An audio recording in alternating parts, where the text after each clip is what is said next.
Today I'm sharing 10 things I wish I knew before I started dancing.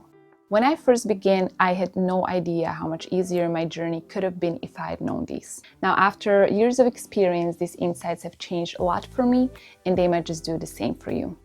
I'll share the key tips and breakthroughs that helped me move from feeling stagnant and unsure to truly dancing with confidence and ease. By the end of this video, you'll have the keys to faster your progress and dance with greater self-assurance. Alright, so the first thing I wish I knew is that you don't have to be perfect to be a good dancer. When I first started, I thought every move had to be flawless, and if I made a mistake, it meant I wasn't cut out for dance. But honestly, dance isn't about perfection. It's about expression, movement, and having fun. When we focus too much on getting every move exactly right, we actually lose some of the freedom and confidence that make dance beautiful. What I've learned is that some of the best dancers out there aren't perfect. They're just completely themselves. They might make little mistakes here and there, but what makes them stand out is their passion, personality, skill. So if you are learning dance and catch yourself thinking, I'll be a good dancer once I master this or once I get this perfectly. Remember, being good isn't about never messing up. It's about enjoying the journey and letting your own style shine through. So embrace your little imperfections because they're often what make your dance memorable. And this goes hand in hand with the next thing. You don't need to dance like someone else to be amazing. When I first started, I thought the only way to get good was to copy the style of other dancers I admired. But I quickly learned that being unique is what makes you stand out. It's natural to look up to dancers who inspire you, but here's the thing, trying too hard to dance like someone else can actually hold you back, because we each bring our own energy, personality, and movement to dance that makes us unique. So instead of aiming to be a carbon copy of your favorite dancers, take inspiration from them, but let your own style develop naturally. Letting go of the need to copy others is one of the biggest steps to finding your own style. The next thing I learned is that you don't need a specific body type to be a good dancer. When I was younger, I felt like I was too tall, at least compared to other girls that were on the dance team with me. I also felt like my arms were too long. So when I danced hip hop, for instance, it felt like moving too stick. So I always chose to wear baggier clothes or longer sleeves to feel more comfortable. Now, on the other hand, when I dance bachata, I feel like my long arms add to that elegance and gracefulness. So we probably all have been there when we felt like we wanted to change something about our bodies. But it's good to remember that each body type has its own natural way of moving and rhythm.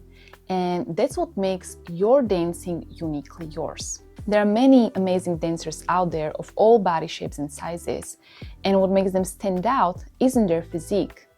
It's their, again, passion, energy, confidence. So if you've ever felt hesitant to dance because you feel like you don't have a dancer's body, please let it go. The only requirement for dance is your willingness to move and learn something new and have fun.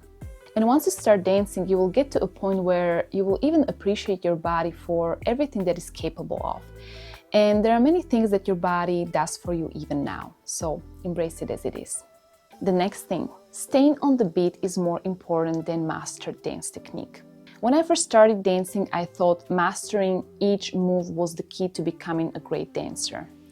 But with time, I learned that no matter how perfect your dance moves are, if you're not in sync with music, it just doesn't work, it looks off. Staying on the beat is crucial because that's when you are connected to music. It's like you are embodying music through your movement. So yes, technique is important, but if you're not hitting the beat, then it's hard to make your dancing look polished. So focus on the rhythm first, and once you have this down, everything else will come later. And while rhythm is essential, there's another key aspect of dance that often gets overlooked, and that's connection, emotion. Technique is not important if you're not connecting to music, if you're not expressing yourself and how you feel. When we focus too much on perfecting each move, we sometimes forget that dance is all about communicating energy and emotion. So don't stress over being too perfect. Focus on how you feel and let your body respond naturally. The next thing I learned is that watching yourself on video helps you improve. When I was younger, it was very hard for me to record myself dance and then watch it, and I'm pretty sure many of you can relate. However, it is a very effective way to make progress and improve your dancing. Because when you watch yourself on video, you see yourself from a different perspective. So it allows you to notice things you wouldn't be able to notice while practicing and watching yourself in the mirror.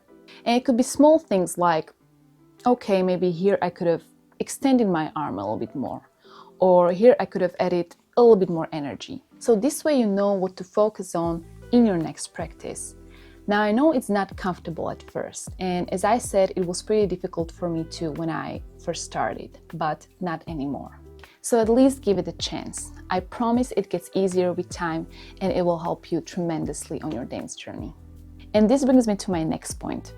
When you're learning something new, whether it's dance or any other skill, you might feel like there's so much to learn and no clear way to get there.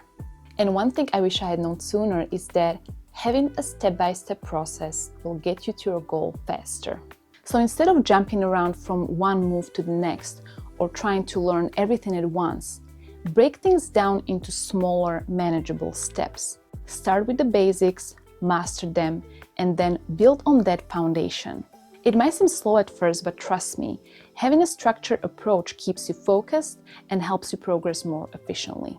And when you have a clear path, you'll see faster results and feel more confident along the way. Now, this one is very important. Don't skip warm-ups and stretching. As a dancer, it's easy to get excited and dive straight into practice, especially if you are eager to learn new moves and perfect your dance routine. But skipping warm-ups and stretching can lead to unnecessary injuries and even slow down your progress in the long run. When you take the time to properly warm up your body, it helps you get your muscles ready for the demands of dancing. And when you stretch your body, it helps you increase your flexibility, range of motion, and even helps you perform better. And this brings me to my next point. Frequency is more effective than length of practice. Practicing just 10 to 30 minutes 3 to 4 times a week is more beneficial than 60 minutes once a week. Why? Because the more frequently we engage in something, the quicker it becomes part of our muscle memory or even second nature.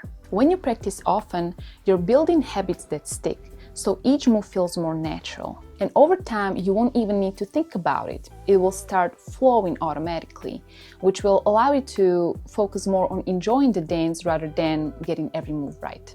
And here's something that might surprise you. Some dance practice is better than none. Because again, you're building new habits and getting used to new dance moves so that you can feel comfortable and natural when you dance. So even if you only have a few minutes, putting in that little bit of time makes a huge difference over weeks and months. The key is to stay consistent because each practice adds up, builds muscle memory, and keeps your momentum going. And I have a bonus one for you, and this one might be the most freeing realization of all. And that is, no one cares as much as you think they do. In dance and in life, we often hold back because we are worried about being judged or making mistakes. But the truth is, most people focus on their own experience. They are not noticing every little mistake you make. So let yourself dance freely, make mistakes, and just enjoy the moment. The more you let go of worrying about what other people think, the more expressive and confident you'll be on the dance floor. And now that you know what I wish I had known before starting, let's talk about biggest mistakes that you should avoid. And that's what we'll cover next.